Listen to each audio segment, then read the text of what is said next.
Hello guys, hello everyone. কি খবৰ? আশা কৰোঁ আপোনালোকৰ খবৰ ভাল।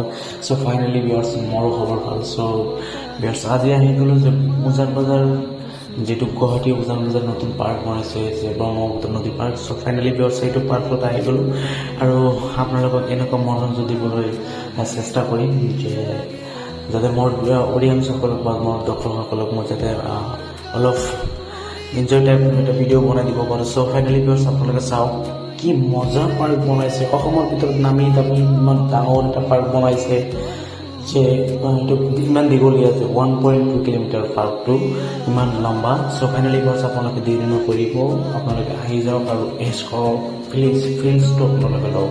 চ' বিয়াৰ্ছ আপোনালোকে যদি গাৰ্লফ্ৰেণ্ড বয়ফ্ৰেণ্ড লৈ আহিব পাৰে আৰু বিয়াৰ্ছ ফাইনেলি আপোনালোকে ফেমিলি লৈ আহিব পাৰে, প্লাছ লগতে ল'ৰা ছোৱালীবিলাকক লৈ আহিব পাৰে। ল'ৰা ছোৱালীবিলাকৰ কাৰণে খেল ধেমালি কৰাৰ কাৰণে, টাইম পাছ কৰাৰ কাৰণে বহুত কিবা কিবি বনাইছে। ত' ফাইনেলি বিয়াৰ্ছ আৰু চাওক কিমান মানুহ। চ' বিয়াৰ্ছ আপোনালোকে যদি আহিব বিচাৰে তেন্তে দিনৰ ভাগত 2টাৰ পৰা আপোনালোকে আহিব, 2টা 3টা 4টা 5টা আৰু টোটেল এক্সিট টাইম আছে 7টাৰ বজাত আপোনালোকৰ এণ্ট্ৰি এলাউনে। তো বিয়াৰ্ছ আপোনালোকে যদি আহিব বিচাৰে মোৰ নিচিনাকৈ যদি আৰু বেলেগৰ নিচিনাকৈ যদি আপোনালোকে ফিল্ডছ ল'ব বিচাৰে তো ফাইনেলি বিয়াৰ্ছ আপোনালোকে দেৰি নকৰি আহি যাওক।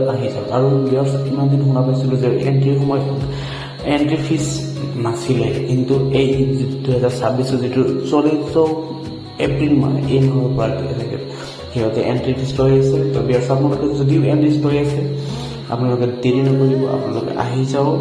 এণ্ট্ৰি ডাঙৰ কথা নহয়, ফিল্ডছটো লওক আৰু এনেকুৱা লাগিব যে বিদেশত যেন আহিছোঁ। সেইটো পাৰ্কত অহা নাই, মানে এনেকুৱা লাগে যে মই সাগৰৰ পাৰত আহিছোঁ। তো বিয়াৰ্ছ আপোনালোকে আহি যাওক, এনেকুৱা এটা ফিল্ডছ লওক যে সাগৰৰ পাৰত যেন আছোঁ। কিমান চেলফি উঠাব, কিমান ফটো উঠাব, আপোনালোকে কিমান মানুহ চাব, কিমান ধৰণৰ মানুহ চাব। চব মানুহ ইয়াতে আহিছে, আড্ডা মাৰিছে, গাৰ্লফ্ৰেণ্ড বয়ফ্ৰেণ্ড ফেমিলি লৈ আহিছে, A to Z ফিল লৈছে। তো বিয়াৰ্ছ আপোনালোকে আহি যাওক, ইমান এটা ইণ্টাৰেষ্টিং ফিল পাব ইয়াতে আপোনালোকে, মই ভাষাৰে ক'ব নোৱাৰোঁ। চ' বিয়াৰ্ছ বাই বাই, এৰিছোঁ এতিয়া।